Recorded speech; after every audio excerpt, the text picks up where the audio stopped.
Arteta! What a strike! What a screamer! And a fantastic goal! Arsenal back in it! And here's Liverpool, lines it up, finds the net. Arsenal are in front.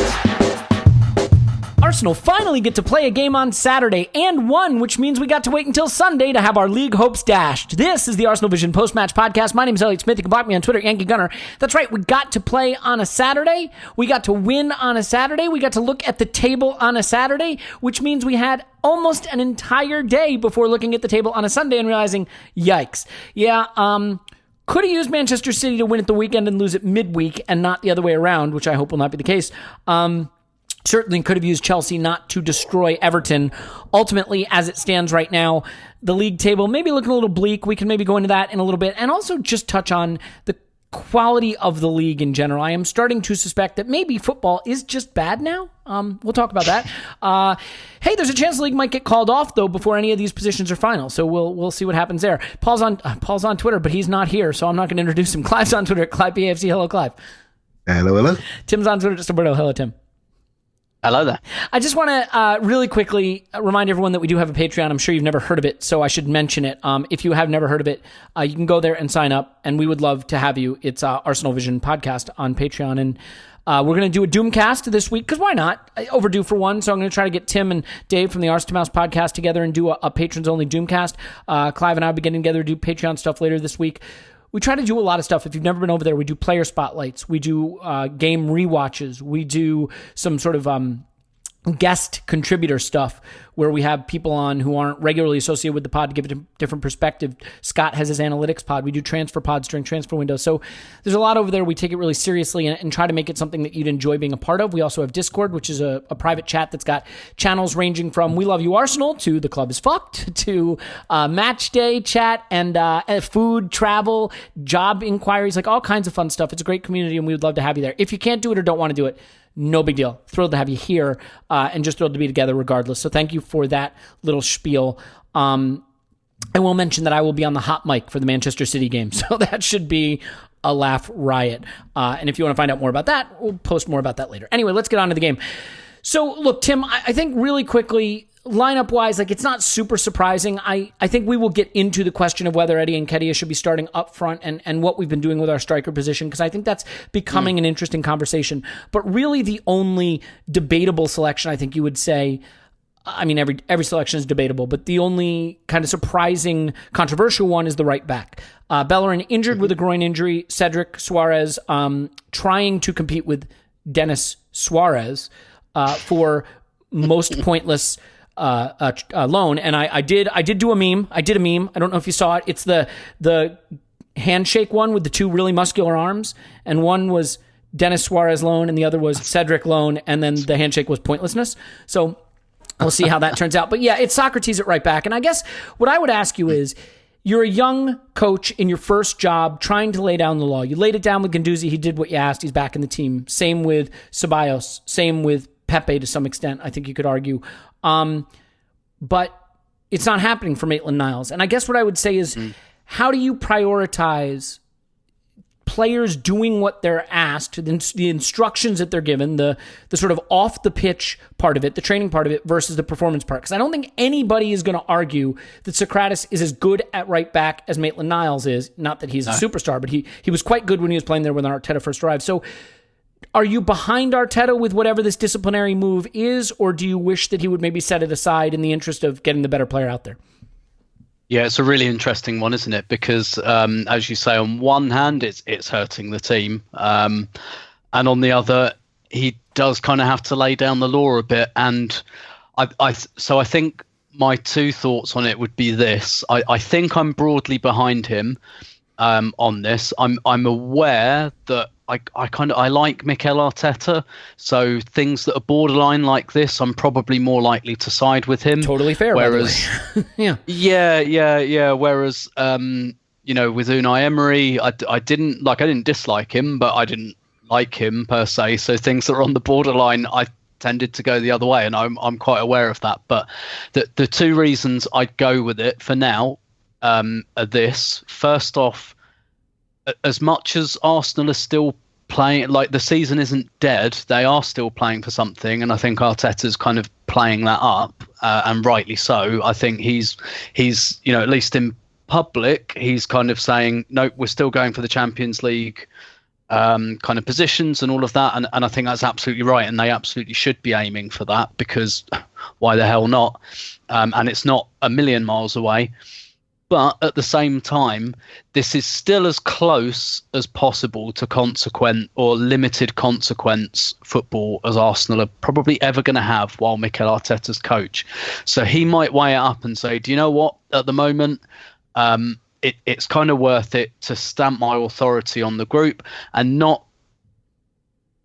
And so also, I guess this bleeds into my other thought, which is Emery, tried to put his foot down with certain players, and I think we were broadly supportive of that when he did it. The problem was when he changed his mind. I think the problem was, oh shit, actually I need these guys, so I'm just going to put them back in, and you lose authority. And that's the tricky thing with management, right? That's the art of management. Sometimes you've got to appreciate the potential upsides of doing something, even when those upsides are invisible. So, for example, like the difference between zonal and man marking, that's a pretty boring, prosaic debate that comes out all the time. When someone zonal marks, everyone says, oh, you should have been man marking. But the art of the manager is to say, no, okay, it didn't go right that time, but I know that generally speaking, it's still the right way to go, or playing out from the back or things like that. You've got to kind of have a bit of an awareness of the hidden, invisible kind of upsides of doing things that not everyone can see. And so I think probably at this stage, particularly quite early, I think it's probably a point worth making. I mean, obviously we don't really know what's happened. And the other thing is Maitland-Niles is quite often on the bench, he's not like totally out of there. I guess as well, you'd say that the way the right back role is played in Arteta's system, the right back isn't asked to kind of overlap anyway. So Sokratis isn't being asked to run up and down. He's basically kind of almost tucking in like a third centre half, and therefore you can question how much we lose by having someone there like that. For me, it's not so much the getting up and down; it's the technical side. Yeah, I think that's where we lose something, right? It seems a bit of both for me. I mean, it only serves to further isolate Pepe, I think. But I mean, defensively, he's really a liability back there. I mean, I realize that, you could say he's never going to be as good going forward, and you wouldn't expect that. But I think defensively, he's just getting rinsed. I mean, players are dancing past him with ease.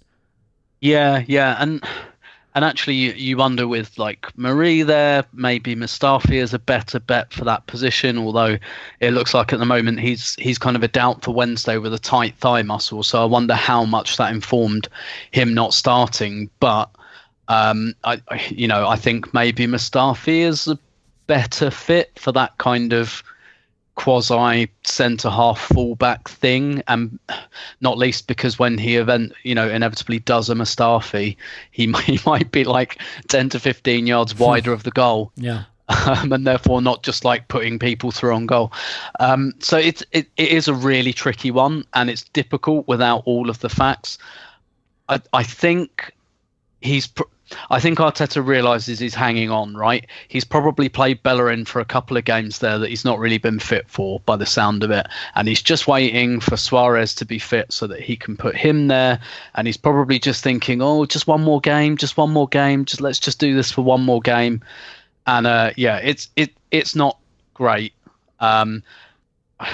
I think the fact that we've gotten away with it the last couple of games, and actually Sokratis scored against Portsmouth, however much you want to read into that, means it's kind of just about been justified. But I don't know if and this game easily could have gone the other way, and therefore I probably would have felt, had we lost this game 1-0, as we very much could have, I might be sitting here saying, no, you should have put Maitland-Niles in the team. But I think he's really trying as one of his first priorities to reverse the culture at Arsenal, and perhaps a few eggs have to be broken in the making of that omelette. Yeah, and look, to be clear, I think if you are sitting a guy like Aubameyang out of your team because he's not training hard enough. You can make an argument that even that's okay. I tend to not be as sympathetic to that. If you start letting 22-year-old squad players who aren't even, like star players, just squad players who may not even have a future at the club, dictate your lineups, not have to follow your instructions, not have to do whatever it is that you're asking of them and still get a place, I think that becomes very problematic. And I think if you want a meritocracy, in football, it can't be a complete meritocracy. For a Messi, for Ronaldo, for players that are superstars, you maybe have to carve out exceptions. But for the majority of the players, there should be a meritocracy. And at the point that you start letting 22-year-old squad players dictate the terms of their playing time, I think you have a real problem. So I don't have a problem with him doing it. I think it is a problem for us. And look, the news has come out from The Athletic, I believe, that Hector, it was Ornstein who broke it, that Hector has a groin injury, that he's been playing with it, that he's getting injections to sort of tolerate it. Could also explain why he's just not running right, which I think we've all been noticing. So it's all a concern. But Clive, look, this wasn't a great game. Here's the hard part, right? I think we've all been beat up a lot. It has not been a fun season, I think it is fair to say. So when we win a game, even ugly, even 1-0 at home to West Ham, nobody wants to sit around and complain about it. Nobody wants their podcast to be, here are all the reasons we sucked in our 1-0 win. We want to celebrate the good passing of Pablo Mari, or the good play of I struggle to think whose good play we're going to identify, but surely someone's. I think it is hard for me because I look at this game and I see a lot of warts, but I recognize that you got to read the room, right? Nobody in the room wants to sit around and be miserable. What I will say is that first half was pretty poor, and ironically, we were more dominant in possession in the first half, yet generated just 3 shots and none on goal. I think it was the first time in like 2 or 3 years we'd had a home game with no shots on target at a half. What's interesting to me about it, Clive, is if you look at the passing statistics, Pablo Mari, 44 completed passes in the first half, 16 in the second. David Luiz, 47 completed passes in the first half, 16 in the second. And, I just think when you look at this and you look at Xhaka's game in the first half and Ceballos, there was a lot of lateral passing. There was not a lot of urgency to get the ball forward. And what I'm starting to look at with this is I think midfield is coming under more scrutiny. I think that Xhaka's inclusion gave us that solidity at first when Arteta arrived, but I think now we are playing with 2 very sort of similar central midfielders who can do a lot of the same things, but maybe we don't have the threat or ball progression. So for you, in that first half where we really struggled to put them under too much pressure and create clear-cut chances, is the problem for you ball progression from deep? Is that where the problem's starting, or do you see a different issue? Yeah, it's interesting you say that, because my head's in a similar place. And when you look at this game, not every night can be a Saturday night, right? So let's just call the game what it was. It was a hard-fought, ugly win, right? So it's much like when you have a couple of injuries on your body. When one starts to heal, you start to feel the pain in the other one, right? It just goes like that. And so what you're actually probably saying, Elliot, is that our back line is looking a little bit stronger in some ways defensively. And our forwards are sitting there with big price tags, quite bright, and we know they can do things. Last year, we were the 3rd top goal scorers, so we know we've got goals in the team. What we're really saying is that connection to the forwards, and maybe at some point, up to a certain degree, our ability to stop entry passes to their forwards is still an issue. Everything points to the midfield. I started to project forward in my mind this year about what we're going to do with our massive transfer budget, right? And I'm thinking, we've got a couple of defenders that have just come in, and maybe we might add. I'm not sure we're going to add one more. Maybe we don't. Maybe add one more centre back. Maybe I could potentially see 2 or 3 midfielders coming in, because that connection isn't there. That layer of passing isn't there. That dominance isn't there. What I don't like is how these teams that we think we are so much better than, when they turn up at our house, they say, "Okay, we're going to have it with you." A good example was Everton. Watch Everton turn up a couple of weeks ago to us and really give us a tough game.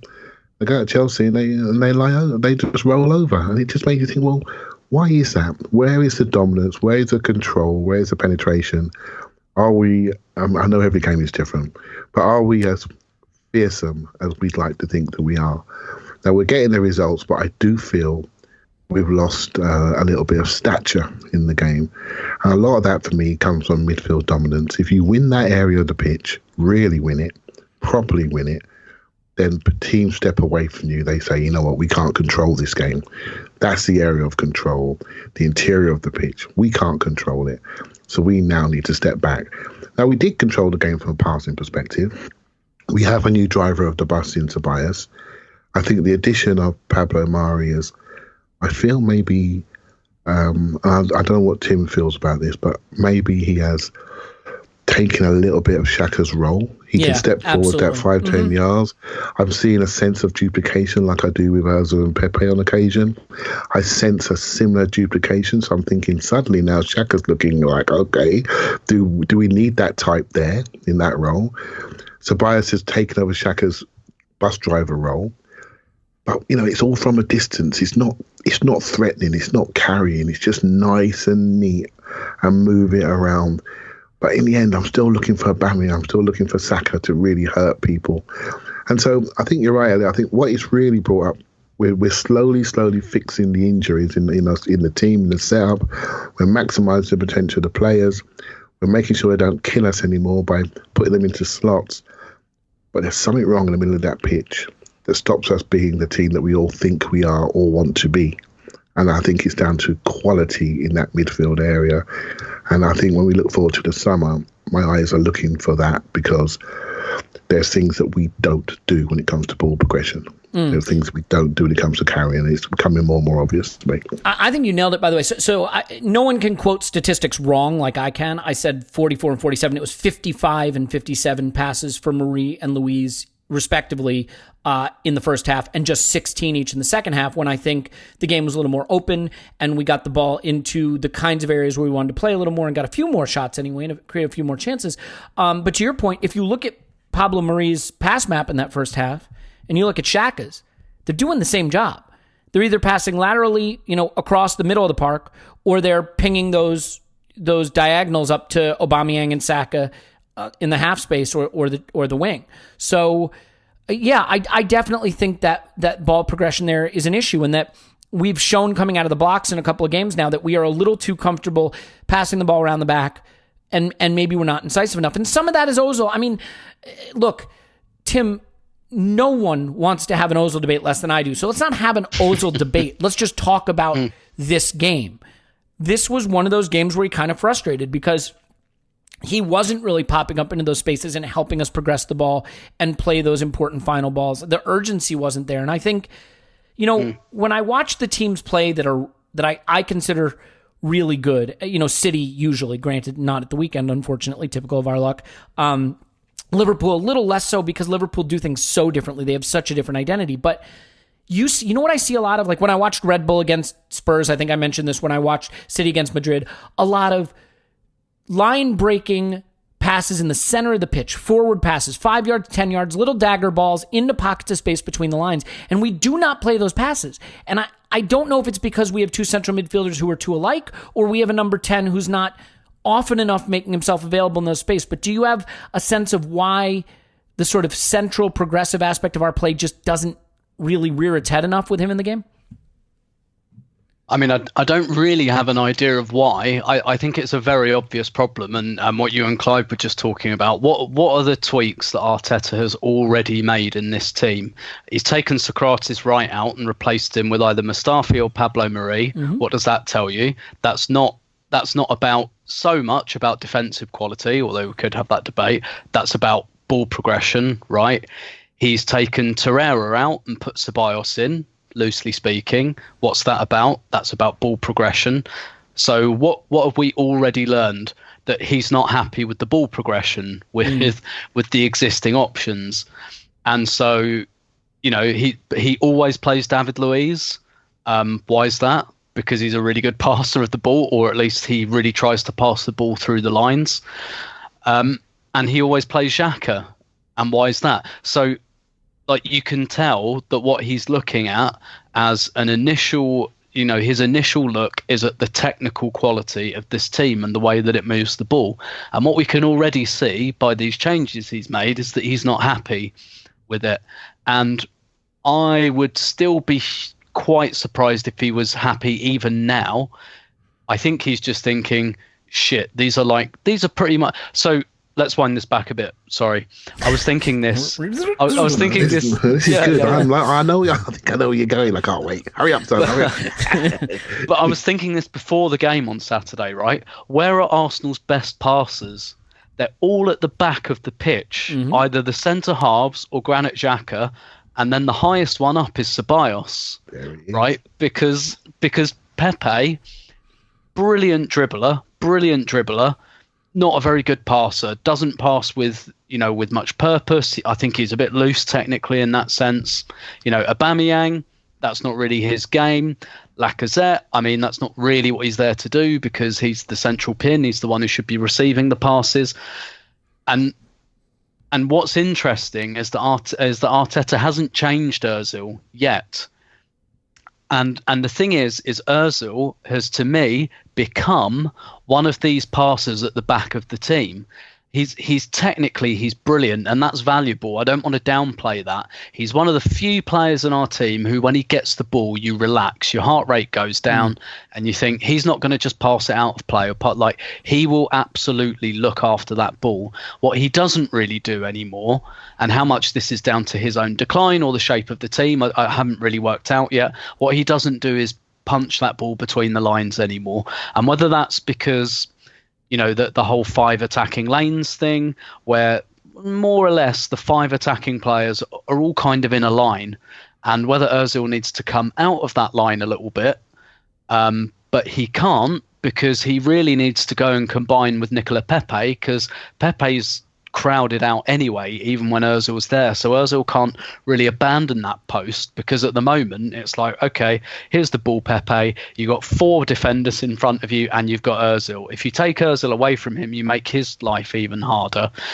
And for me, that is a really, really crucial pin in the team. And it's having an impact on the attack as well, because nobody in that midfield, they all pass the ball nicely, from, say, the defensive third to the middle third. None of them has any impact in the final third. Even Ceballos, who I thought was probably our best player on Saturday, that's not his game. He's the final third. He's good at passing the ball around the middle of the pitch. What we really, really lack is that player that can either carry or pass the ball in the final third to one of the strikers. And it's kind of messing up how we have to line our team up. And I'm sure that you'll bring this up later in the pod, Elliot. We don't have a great wide left option. So we kind of put Aubameyang out there because there are no goals from midfield. And we think, right, if we put Aubameyang wide left, it means we can squeeze Nketiah or Lacazette into the team as well and have an elite goal scorer and a good goal scorer in there. And it's like a little bit of a domino effect. And what I think Arteta has done is he's kind of beefed up the technical aspect of the back of the team.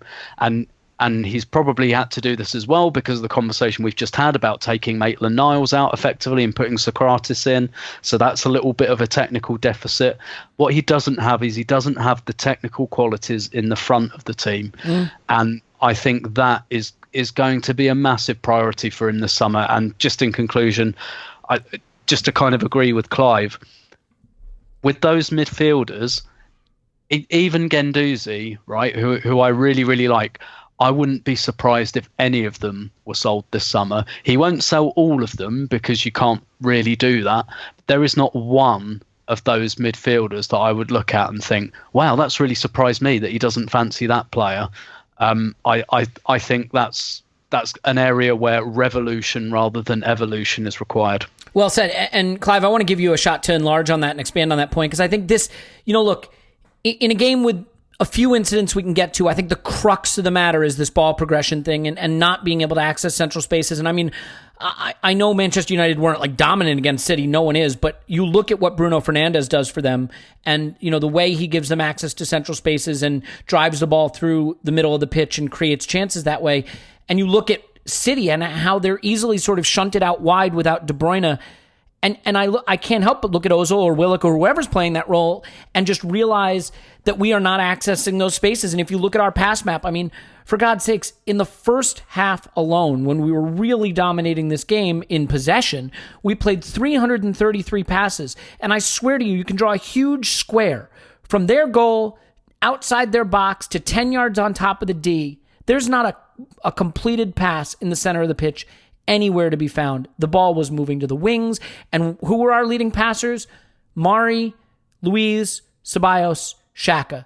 Nothing going into Ozil in the center of the pitch. Nothing going into those central spaces, allowing us to turn and run it at defenders and push them back and then find those pockets in behind them. So, Clive, I mean, that to me is where the breakdown is. And, again, I'm not trying to go overly negative here. We did win, and that's great, and we had a lot of possession, but just trying to identify how we can put teams under more pressure. I mean, you can't have 3 shots, none on target at home to West Ham. So for me, that's the diagnosis. I mean, you wanted to expand on what Tim was saying, though? Well, Tim got there in the end, right? So he's all right, fair enough. And the thing is, it's ball carrying, isn't it? That was his final point, and he's absolutely right. So when you look at those top 4 passers, Ceballos, Luiz, Mari, and Xhaka, when I say that to you, you know what type of passes they're going to play. It's the next pass we haven't got, right? So we're asking, really, we're lacking those 2 10s, really, or 8s, whatever you want to call them. And at the moment, we've got Ozil and Aubameyang playing those roles. So Aubameyang plays it, but he doesn't really want to play it. But he plays it as a start point to where he wants to be on the end of things. So he is not a creator. He's not a linker. He has improved on that massively. If you move one slot over, I think we're absolutely fine with him standing there in the centre-forward position, because I think he's really improved his back to goal, etc. But he's not a build-up merchant. Ozil's lacking that bravery. He's happy stats padding. Okay, I've said it. He's happy stats padding. He's happy moving it. He's got his assists in open play. And you know what? I wouldn't have trusted many other people to get that assist dead right the way he did it. So we know what he is now. He isn't the same devastating player as he used to be.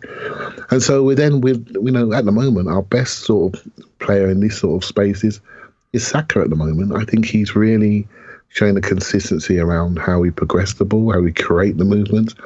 And Pepe, we're learning about, and he's one good game, one bad game, one good half, one bad half. We can't really rely on him yet, although we think he's got the skill set. So we are just developing. This team is just developing. And we look a little bit like there's a big hole still in the center of our team. There isn't a defining player that says, you mentioned Bruno Fernandes, but that's on top of my mind now, but that says, he plays for Arsenal. That is Arsenal's midfield. We need maybe 2 of those.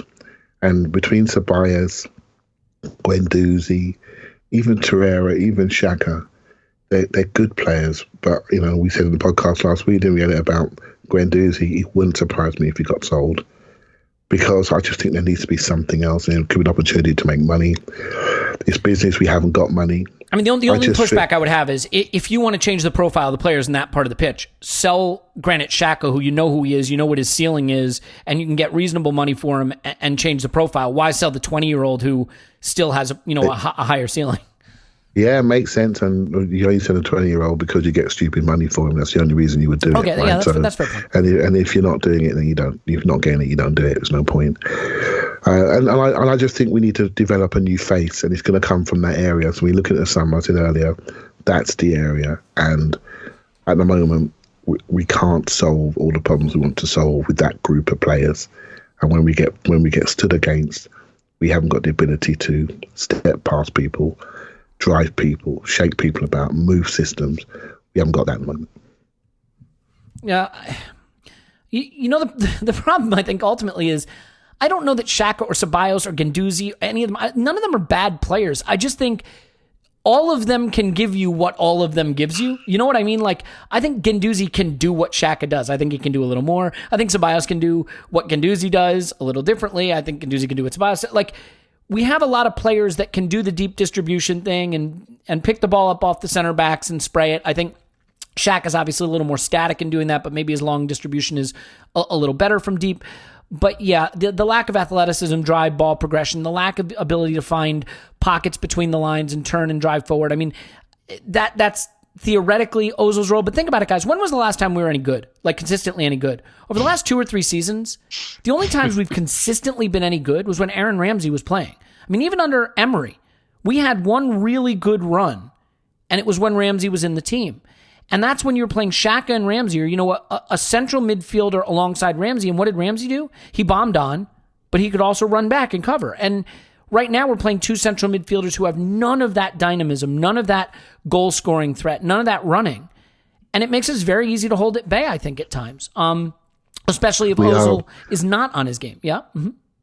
I say we are 16 points down on this time last year. I know every season is different, but that's a lot of points.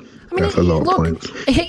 Nobody wants to be doomy and gloomy, and I still believe in Arteta, and I think we're going in the right direction now. But when you're sitting in 9th place and your ceiling for the season is probably around 58 points, and you're out of the Europa League in the first knockout round, it's going to cause some introspection, and you're going to need to rethink the squad. Because while you can point to Emery as being a huge culprit, and of course I'm happy to do that, you can't point to Emery as being a huge culprit without also pointing to the squad and realizing that there's a ceiling on this squad that's not going to get us where we need to go. So, of course, there's going to be an inquest.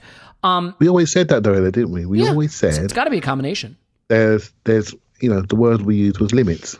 The limits are going to come out, and I am surprised how Arteta has coached higher limits than I suspected, to be honest, particularly defensively. But as soon as we start to stabilise, then your eyes naturally go to the limits, and that's exactly what we're doing tonight. Yeah, Tim. The first half had a few sort of major incidents in it. And, look, we've never been a podcast that picks apart refereeing, so I'm not going to do it other than to say that I thought, again, the standard of refereeing in this game was poor. We certainly should have had a penalty when Lacazette was, what would you say, clotheslined? Is that what Yeah. I don't know what it's unbelievable. It was UFC. Yeah, I don't, It is weird, right, how certain things you can do to players. Like, you can grab them around the neck and try to choke them to death and maybe get away with it. But if your toe touches their toe and they go down, you say, well, there's contact. There was contact. Well, that's a hell of a lot of contact.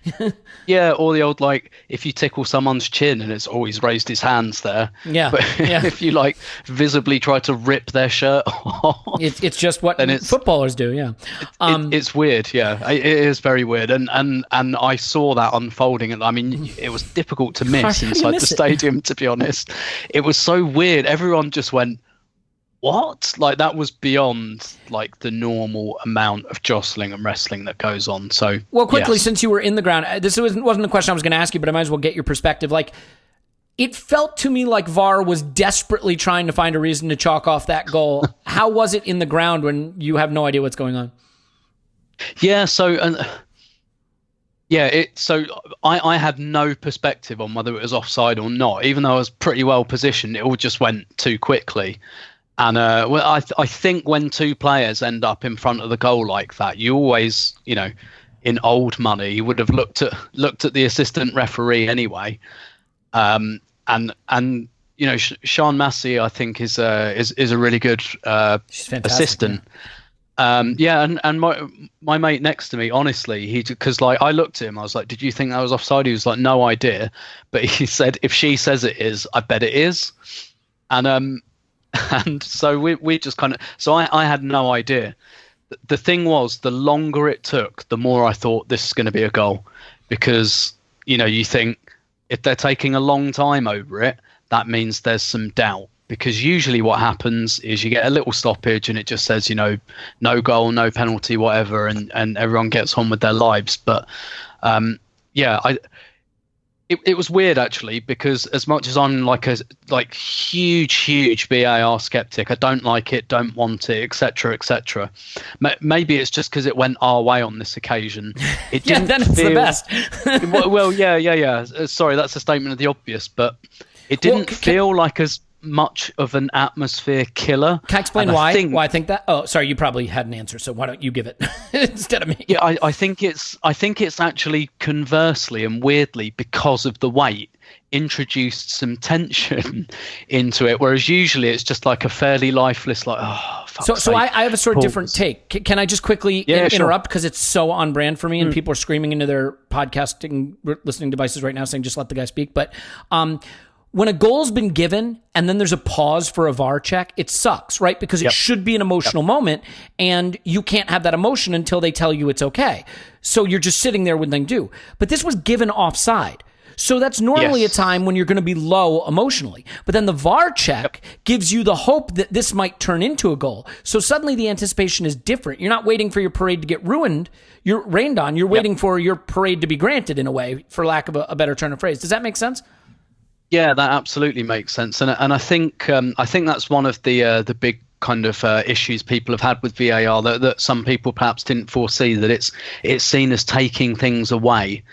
It's seen as like this big like party pooping thing, which it often is. And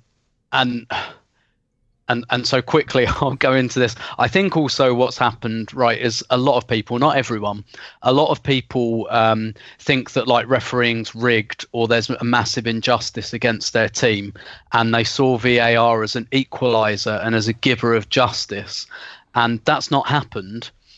For a lot of people emotionally. And the reason for that is because the system is not rigged and it does not go against their team any more than anyone else.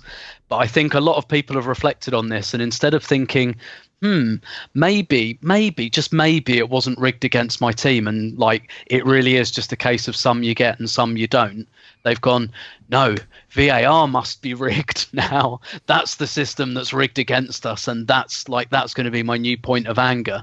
My bottom line with VAR was always, it won't make people happy. But to be fair, on this occasion, it made 90% of the ground very happy.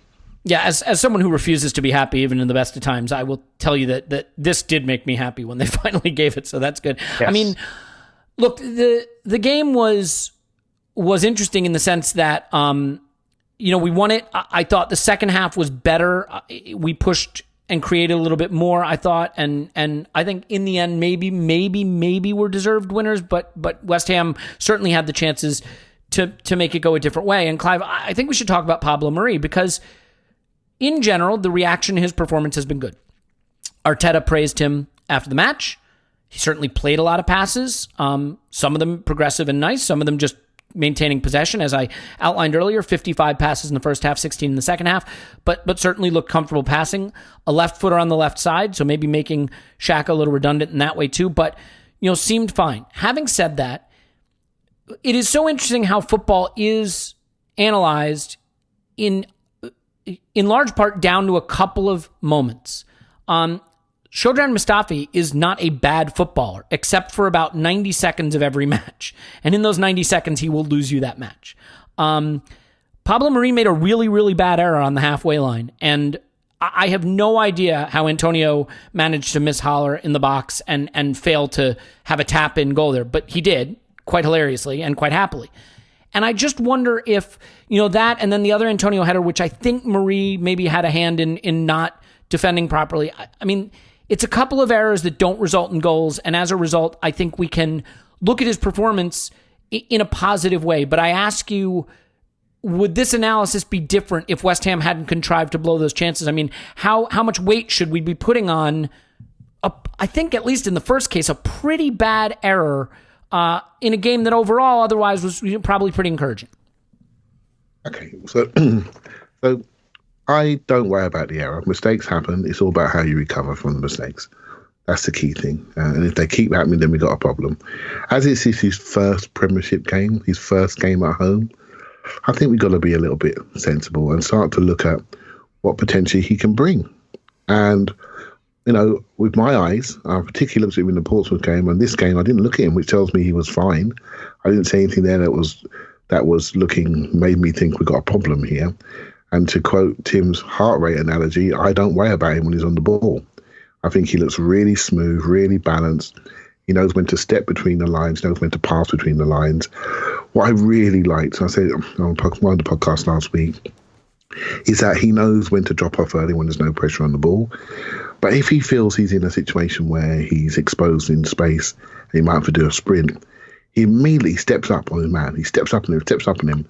So what he's really doing is he's almost playing he's playing a cute game with his forward. He's always stepping up, then drop off. But the forward's not ready to run. And so he drops off and he looks quicker. He's very cute about how he manages his man. He manages him by his own movement, which means he's a heads-up, relaxed player. To play, I know this comes from Brazil. I read all the stuff beforehand, but he had the ability to play the high line, but let everyone tells me he's quite slow. I'm thinking, how's he doing this? So I started looking at the videos. You can see him doing it.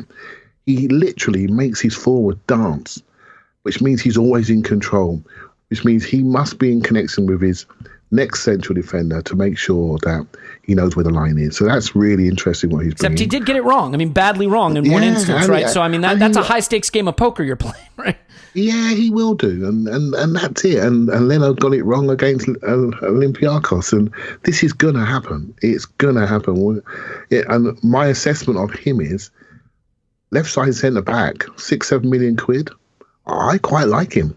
I really do. I like him a lot.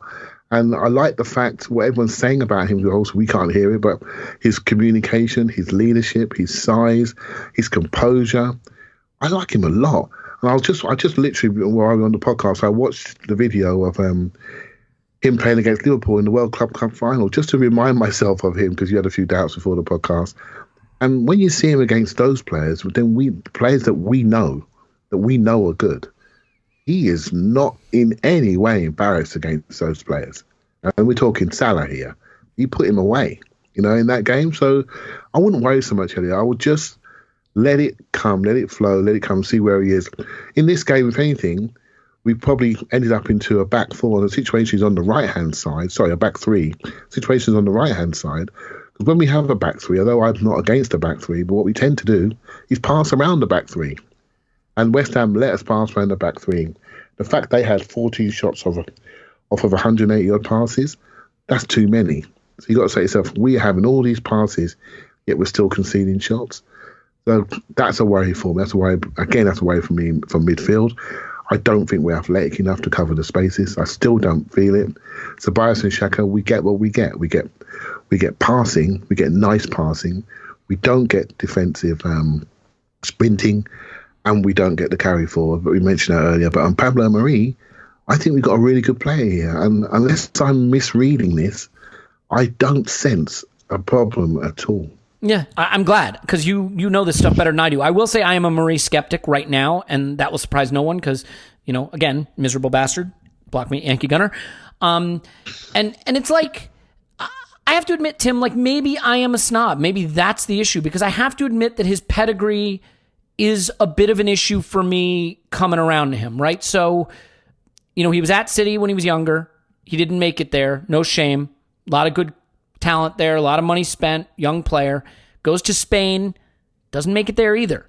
And, he's in prime. And there's a reason in his prime, as a guy who had been in Europe, he was back in Brazil. At least that's my read on it. Now, that doesn't mean he can't be good, but I have to admit that pedigree worries me. And I am always a little nervous about slow center backs. I think about Per Mertesacker, which is going to be the natural comparison. The gait, the way they run. And I thought that Mari was a little quicker. And in this game, I think I realized, no, that's not really the case. And the problem I have with the Mertesacker comparison is like, Per Mertesacker made it work because he was a next level genius at stand-up tackling and positioning himself, who had won a World Cup for Germany and played in the Bundesliga for years before he came to us. And admittedly, at the very end of his career, when the pace totally went, he kind of became unusable at that point. So I don't know that the comparison is apt just because the pedigree is not apt. Am I just being a snob and letting pedigree dictate my interpretation of the player a little too much here? At the moment, yes. Thank you. There's not enough of a data point. I don't know if this makes good podcasting material or not, but I'm going to come down in the middle because everybody loves a centrist. Just check in with American politics right now. Yeah. What I should do, Elliot, is engage with the loonies like you. And no, so, don't do that. I mean, that's the last thing you want to do. No, so I've seen a fair bit of the player, but obviously I've seen him in a completely different setting, right? I've seen him in Brazil, but on the flip side of that, I've seen him in the best Brazilian team probably of my lifetime. Like, it is ridiculous how good Flamengo are at the moment. Like, for a South American team, I think, I think they're like one of the best teams in the world. even given that they're playing in South America. I really do. I think they're that good. But obviously they're playing against slightly weaker opposition and all of that. My take on Mari remains exactly the same. I think he'll be a good, solid 7 out of 10 defender. I think that's what we've bought. I think you're right. He does play some like high stakes kind of poker stuff because he stands off and then sometimes he engages, and he really does like doing that kind of getting inside the defender's shorts when they got their back to goal. When they've got their back to goal and they can't run, he is right up their backside. But otherwise, he's generally quite good at measuring his distances. You're right. He will get that wrong a few times. And he did get it wrong once on Saturday. I think he made one mistake really in the game. I think also I should kind of perhaps give this a little bit of context insofar as he's just come out of pre-season because the Brazilian season ended in December. He signed for Flamengo in July when he would have been in mid-pre-season by European standards, and he was thrown straight into competition. Flamengo were in 3 competitions. He was playing every 3 days right up until the middle of December. They went to the World Club Championships, etc., etc. So he went from like dormant pre-season to into the frying pan, like out of the frying pan into the fire, playing every 3 days. You know, Brazil's a big old country. Those away games are tough. It's much like the States in that respect. Except the league's not regionalised. So when you play an away game on Wednesday night, you're travelling like thousands of miles. So it takes it out of you. And then he's had a couple of months off, and now this is the beginning of his season again. So I don't know. It's a little bit like whatever the footballer's equivalent of, or the football fitness equivalent of jet lag is. He's going to have a bit of that at the moment. But I think Mertesacker is a good comparison, even though I don't think he's totally the same, because yes, he lacks pace, but he looks to mitigate that. And actually, I think he's quite good at mitigating it because he's very good at judging distances and judging space. He played in a system at Flamengo where the left back, Felipe Luis, was bombing up and down and playing as a left winger, basically. So he's very used to covering that space. And I'm pretty sure that this is, you know, when they scouted him, they looked at all of this. I don't think he's going to be transformational. I don't think he's going to be a disaster. I think he's going to be a really good, solid 7 out of 10 defender. He does a bit of high risk, high reward stuff. A lot of good defenders do that. Koscielny did it. And ultimately, he will be judged on how often he gets those right. He will get those wrong every now and then. I think that's just part of the deal, exactly like it was when we bought Laurent Koscielny. Sometimes you're going to get a red card because someone's going to get in behind him and he's going to have to pull a shirt and he's going to have to take the red card. You know, I think that's pretty unavoidable unless you're recruiting at the absolute elite level. So at the moment, I'm the kind of the centrist on this. I think he'll be good, decent, solid, not transformational. I think he'll be like a centre-back Monreal. Let's put it that way. I would take that. That I would certainly take. And look, I am the hysterical irritant on this pod. That is my job. And I think that sort of lubricates the erudite, thoughtful conversation that follows. So again, there is a reason that we joke that you should block me on Twitter. I get that I am probably going a little too dark on some of this stuff. I want to be where you guys are headspace wise. I want to be a happy, optimistic Arsenal fan. I am definitely on board with the Arteta experience. I think you don't wind up 9th though, and you don't wind up on pace for mid-50s points if everything in the squad is quite right. And I just hope that we are making the right moves to solve them. And certainly center back is a very important position where we have been very poor for a very long time. We are looking to solve that with someone like Saliba, who could be a superstar, and I cannot wait for him to arrive. We're also looking to solve that by outsmarting the market with someone like Mari, and you have to hope that comes off. And if it does come off, what a huge boost it is to get a center back that can play for you, game in, game out at a high level for £7-8 million. So yeah, obviously this is one that if it goes right for us, it's a big win, and we'll still have to see how that plays out. First game, I think the problem for me was just that there was a lot of really glowing, positive discussion of this performance, and it felt a little out of tune to me with what I thought was a first half that had a couple of worrying moments in it. Namely the error at the halfway line, that if that's a goal, I think we're discussing differently. But that is not what happened. So let's talk about what actually did happen.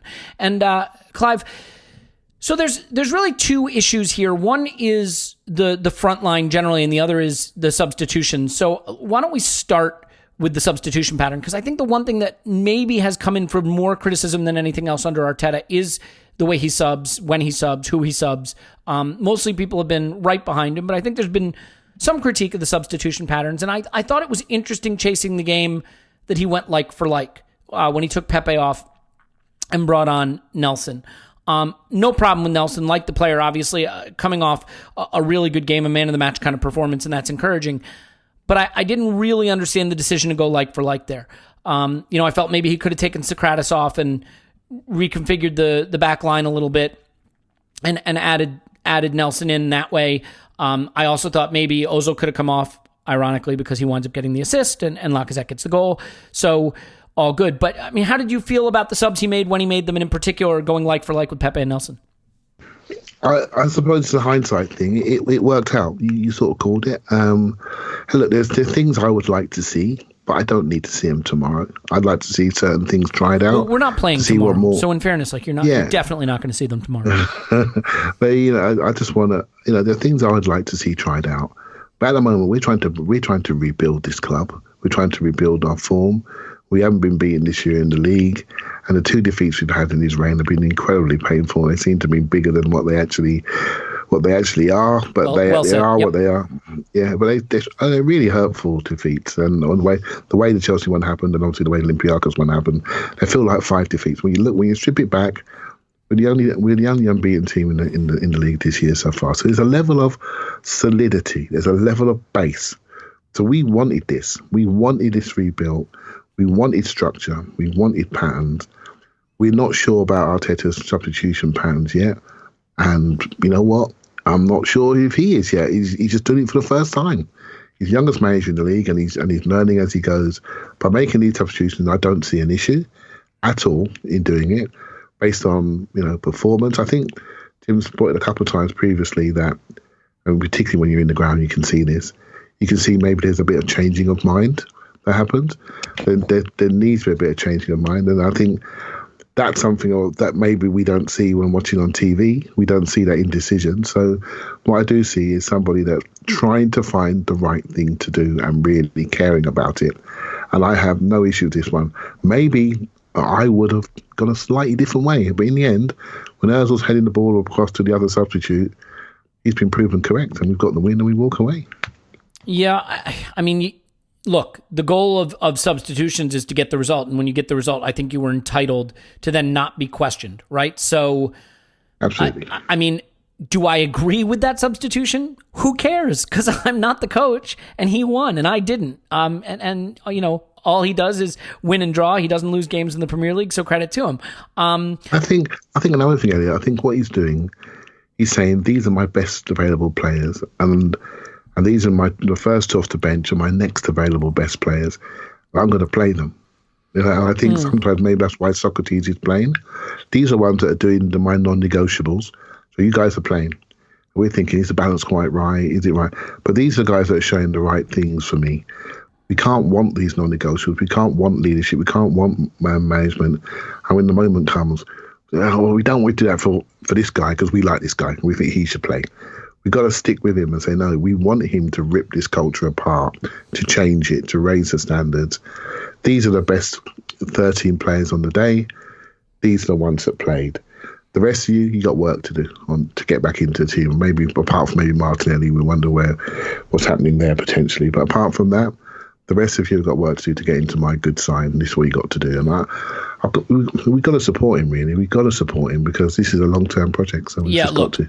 I want to be clear about something. No matter how miserable I may come off as sounding sometimes, I am all the way behind Arteta. And I think given that he is young, I was always of the opinion, Clive, that experience doesn't matter because what matters is you're good at it or not. And you'll find that out when you start doing it. But I think what I'm realizing is experience matters in certain situations, right? And certainly before the game, running, training, coming up with a game plan, I don't know how important experience is to that. But in the game, when your heart's pounding out of your chest and the result is on the line and you've never done it before or you've done it a handful of times, yeah, you know what? that probably is where experience matters, and that's probably the part he will get better and better at, and that's really exciting because I don't think he's bad at it. Yeah, go ahead. Clive, one last thing. I think this is where I think there may be a development in the club in the summer. I mean, he hastily put together his backroom team. We're still getting to know them, and honestly, this is the time you lean on your backroom. This is the time you lean on the people who've got the aerial view. This is the time you turn around and say, "What do you think about this? What do you think about this?" Those backroom guys, we're still learning about, and we're trying to note their experience, and we're still trying to note their roles and responsibilities. And I think as they are developing, as much as Arteta is developing in that role, and maybe what's required of them. And I know when I run a team, the people we don't make a substitution. Any one of us, there's three of us involved in the team I coach, and those people. We all do it together. I think those people really need to help him as well, support him, because he is the youngest manager in the league. Well, let me ask you this. I wonder, another thing that could be different in the summer is just getting the fitness levels right. I feel that the players look heavy-legged, and this is Arteta's first time managing the fitness of players as well. Maybe he's gotten it right, maybe he's gotten it wrong, but one thing that seems pretty clear to me, by the way, we are not going to Tim just yet because he is in the restroom. So if we went to him, all you would hear now is the sound of a powerful stream. Oh, he's back. I am back, yes. Okay, so then I can ask you this. I mean, I feel that the intensity and consistency of our press, has dropped off over the last couple of weeks. And I don't know if that's because Arteta has decided he wants to play a little more possession game and press a little less, or if just the fitness levels aren't where they need to be, or whatever the case may be. Do you get a sense, A, that the press has dropped off a little bit, that it's not as consistent, and B, that is maybe not the plan, but just a result of maybe a lack of freshness?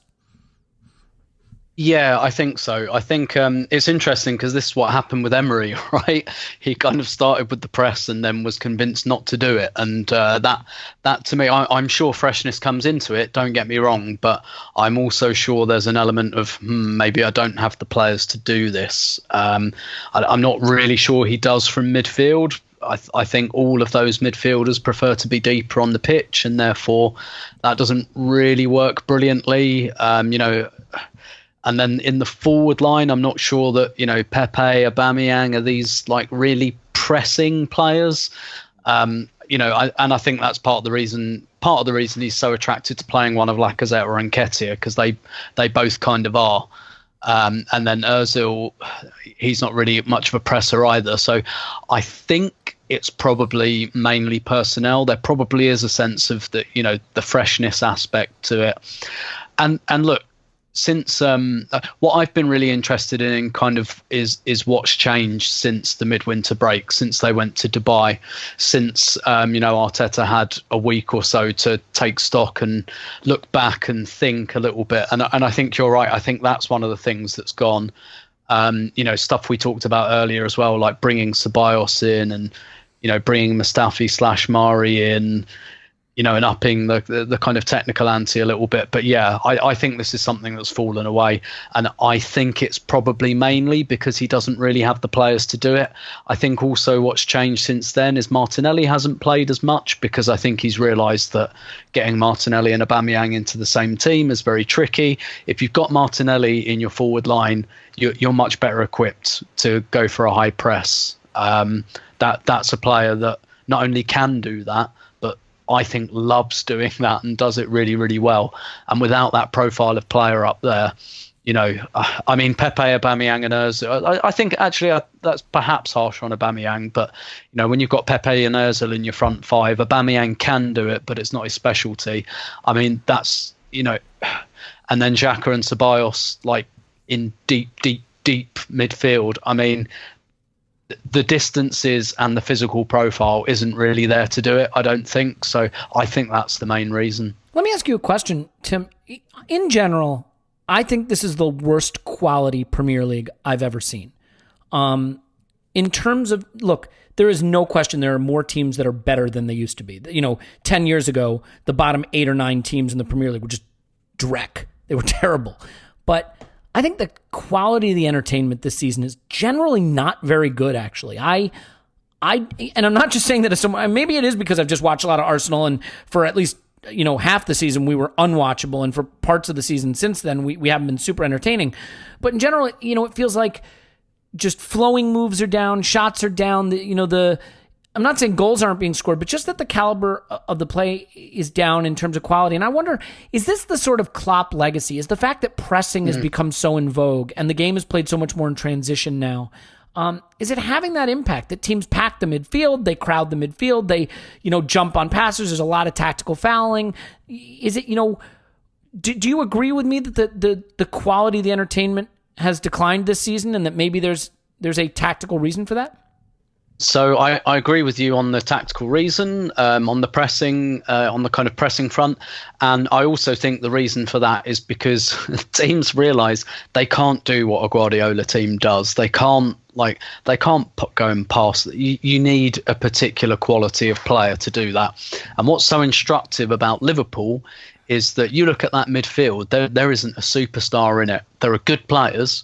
There isn't a superstar in that Liverpool midfield. They're all they all fit a physical profile, and he can play any three of them pretty much at any one time and get the same thing, get the same output. And that's unless you manage super elite players, you've got a much better chance of turning your players into a team that can perform physically than a team that can really kind of push the ball around technically. I think it's just as simple as that. So I don't think it's just, you're right. What usually happens is the most successful team, everyone just copies. But I don't think it's necessarily the fact that people have looked at Liverpool and said, right, we should do that. I think people have looked at Liverpool and just said, well, we've got a better chance of becoming a working replica of that than we have of Man City's Guardiola.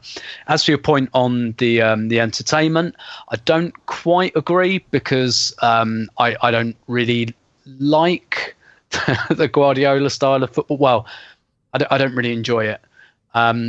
I suppose it depends how it's played. I really enjoyed the way, the peak Wenger teams played because they had that physical edge and because they moved the ball quickly and it was one touch and it was devastating and it was quick and it was basketball style.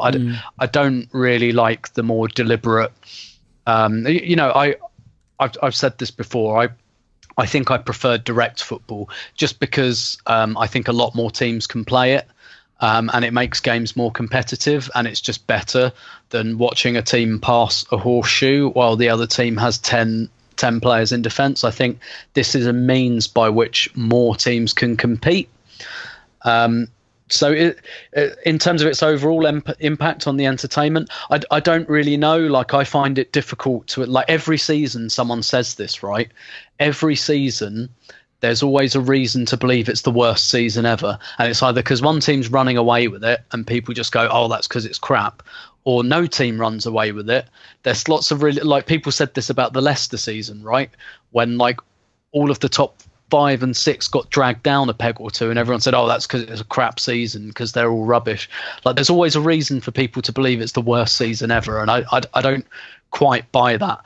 The one quick thing I will add is I do think that the rule at goal kicks, for example, where you can play the ball inside the area, I think that has had a subtle impact. And I still think teams are kind of getting to grips with that a little bit. And actually what you're getting is I don't think teams spend so long building moves now, because when you pass out from the back, one of two things is basically going to happen. You either do it perfectly, which means you move up the pitch quickly, or you fuck it up and you turn the ball over right next to your goal.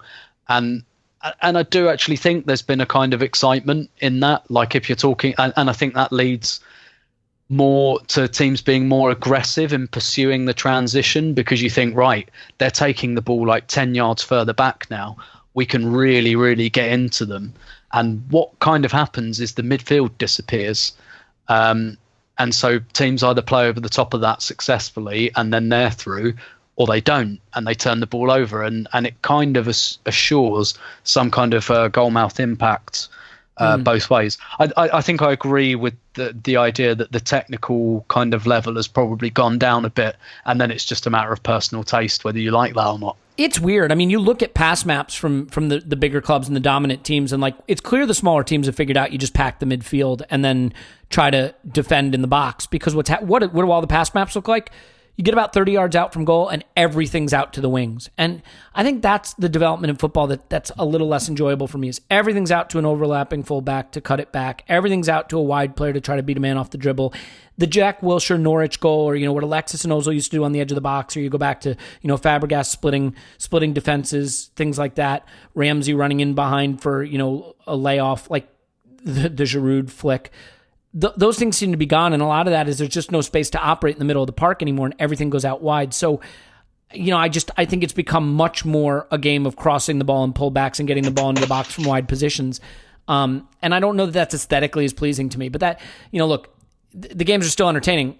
It is rich of me to say it's not been a fun season. Well, maybe being in ninth is a part of that. So I'll admit that there's some bias there. Clive, you have any quick thoughts on sort of like the nature of how Premier League football is being played right now? Yeah, it's all been driven by statistics, Elliot. It's all been driven by statistics. People are no longer kicking it from goalkeeper long because you're giving the ball away. Simple as that. We're not throwing the ball down the line because you're giving the ball away. Simple. We don't want to give the ball away in the centre of the pitch, so we're going to attack in wide areas. Because if we lose it there, we can box people up, we can press, we can push them to touch lines. We can get it back, create transitions. That's a really good point, yeah. Everything has been driven by numbers. Where you lose the ball, where you want the ball, how you want to progress the ball. That's why we're playing out from the back. Because 4 or 5 passes, you can fade in one-on-one with a back 4. It's just, what's really happening is there's a levelling out in physical ability. So teams like West Ham can turn up, they can run with us, no problems. A lot of these teams can run more than us. That wasn't the case back in the day. The coaching trends are the same trends, that all the coaches go to the same courses, we all have the same data, we all understand what to do. We can do it slightly differently. I actually thought that Michael Cox's 5 Channels article was one of the best I've ever read, because what it really does, you look at football now, everyone's doing the same thing. Everyone's filling those 5 channels. They just do it slightly differently, with different players, a different quality, different numbers on the back of their shirts, and that's it. And then when they recover, they're all counter-fouling. Right, so because they're gambling high up with 5 people, right, and then when they get broken on, they can't allow that. I mean, you've only got to look at the Man City Man United game. 2 teams, one team absolutely wonderful quality, moving the ball about. The other team absolutely crap, waiting for a mistake, kick it down the channel, run after it, break, shot. Man United come away with 2-0 win. They barely played any football at all. Apart from 5-10 minute spells. It was honestly kind of like Burnley Spurs. I mean, it just, win the ball back, get runners, kick it long, win the first ball, second ball shot. Look at, if you want to see a game that was a travesty, Spurs Man City. Oh my God. Goodness. Have you seen the combined XG for their 2 league games this season? Right? So if football's now becoming, what's really quite sad, that people are prepared to wait for your mistakes. Right, and it's a game of numbers. It's a game of risk mitigation. It's a game of athleticism. It's a game of not being countered. It's a game of, we know we can't manage the whole space, but we can drop into a block and make sure they can't have any space. And this is coaching. This is modern tactics, and we'll find a way around it. It will develop again. It will go on again. Somebody else. Guardiola will come out with something new, and we'll follow that trend. I mean, the way Liverpool do it, they protect their back line with midfielders that don't really move, and their 5 channels are placed with 2 fullbacks high and the 3 superstar forwards inside. 5 channels, midfielders in behind that basically hand grenade people when they try to run through their team. No chance. Get it back, second wave, we go again. If in doubt, they've got 2 absolutely monster sprinters at the back to cover wide areas and a fantastic goalkeeper. They've got a massive insurance plan in their structure, right? So, and everything's built on intensity, speed, recovery. Everything's done at high speed. So they've managed to build a model that's working for them until key people are out and it all falls down. And we've got a few too many Dejan Lovrens in our team. They've only got 1, right? So when he comes in, they lose, right? So that's the issue. So football is changing, but it's becoming the same, and because the coaches are doing the same thing. So how you counter that is going to come back to what we're really focused on is the quality of player that you have in those roles. And that's where I felt we all agree we've dropped off. And that's where the leveling out is now coming. Yeah, and that's really well said. And I think you make a lot of really good points in there. And look, I want to finish with this, and I had meant to get to it earlier, and I know we're over the hour mark now, but I still want to make sure we get to it. Tim, I am an Aubameyang guy, and this has been a discussion we've had since he arrived, basically. But I do think there comes a point where you have to say you're being too clever by half. Like, Pierre-Emerick Aubameyang is an elite striker at the absolute top of the game, and we are not playing him at striker. Okay? Now, look, you can tell me he still gets goals where we play him, so it works. And because Saka overlaps, he winds up playing almost like a second striker at times. Fine. The fact is, he's playing on the left so that Nketiah can play at center forward. No one's going to debate who the better player is there. Okay? Pierre-Emerick Aubameyang is a better player than Eddie Nketiah. And the argument doesn't hold water for me that we should be doing this, because if Aubameyang played center forward, then you could put a guy on in the left wing position who's probably a little more suited to that, a Martinelli. I mean, as much as I think Aubameyang's a better player than Martinelli right now, I think Martinelli's probably a better left winger. Maybe even Nelson, right? If you want a little more control, or whatever the case may be. But I think the idea that we won't try this, that we don't try this, and you can say, well, look, we're not creating anything from central spaces anyway. I think we underestimate how important intelligent runs are. Now, I get that part of the reason for playing him on the left is you can put him between a fullback and a center back and run that half space, run into the channel. I understand all of it. But Tim, isn't there a point at which you say, we should try it? We should try Aubameyang up front and a more natural wide player on the wing and get this elite striker in? I mean, at the point at which Lacazette and Nketiah are not playing at an elite level, and I don't think you could say either of them are doing that right now, this decision to stick with this way of playing, I can't connect with it personally. So I don't think that's wrong, per se. I've actually written about this today. I think the problem is when you go, right, so who's that left-sided player? Because we don't have a good... I think that's where most of this stems from, right? So yes, you can have like the kind of the systemic argument. You can say that Arteta wants the centre forward doing like some fairly unglamorous, dirty work with their back to goal and linking play, and that's not really what Aubameyang does.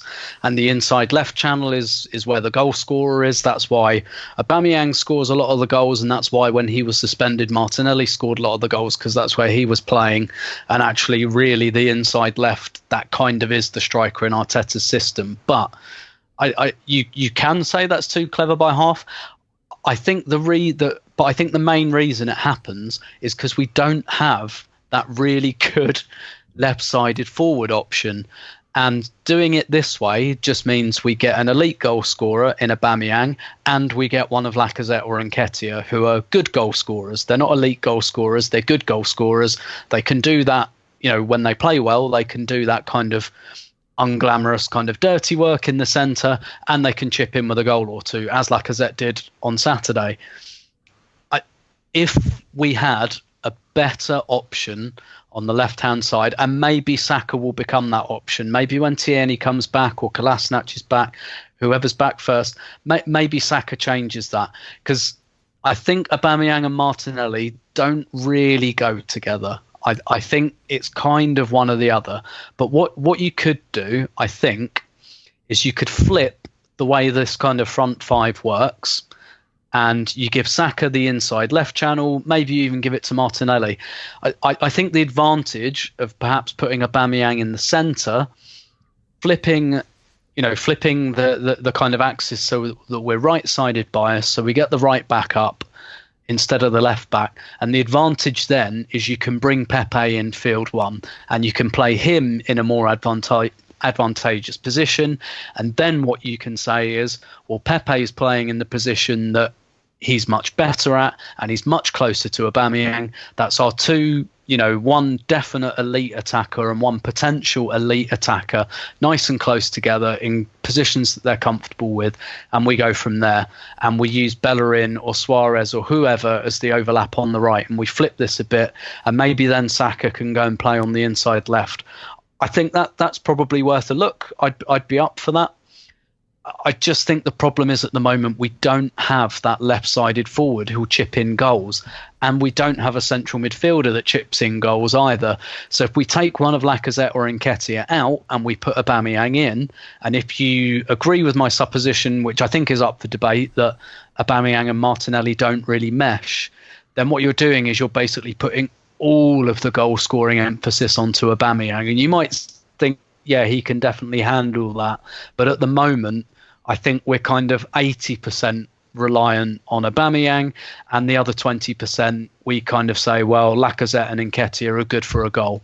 And to be fair, they have both scored in the last couple of Premier League games. So there's some kind of truth to that. So I don't think it's so much that Arteta really doesn't think that Aubameyang can play through the centre. I think it's just he doesn't think he's got a better option on the left. I think that's where the kind of the tension is.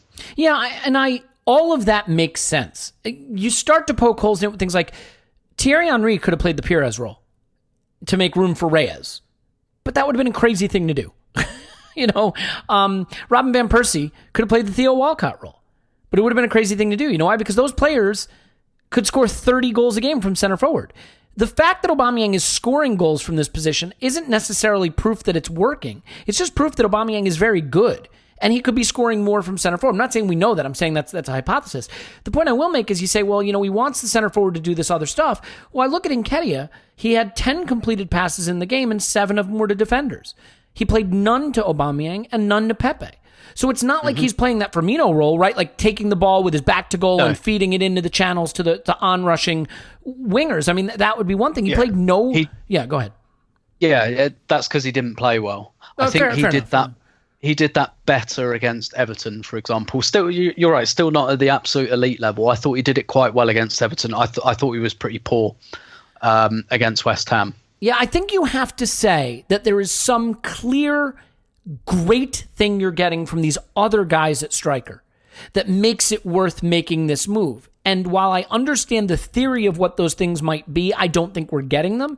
I do think your point is right, that when Saka is available to be picked for left wing because Tierney is back, that would be the time to do it. Then you have Saka left, Pepe right, Aubameyang through the middle, and that does feel more balanced. And so I am curious to see if he makes that move. And just as a final thought on that, and Clive, I will let you weigh in on this before we say goodbye, but as a final thought on this, I think, it is very clear in football right now that there are a lot of places you can score goals from other than just the striker position. I think the issue for me with Aubameyang playing out wide is not that he can't get goals from there.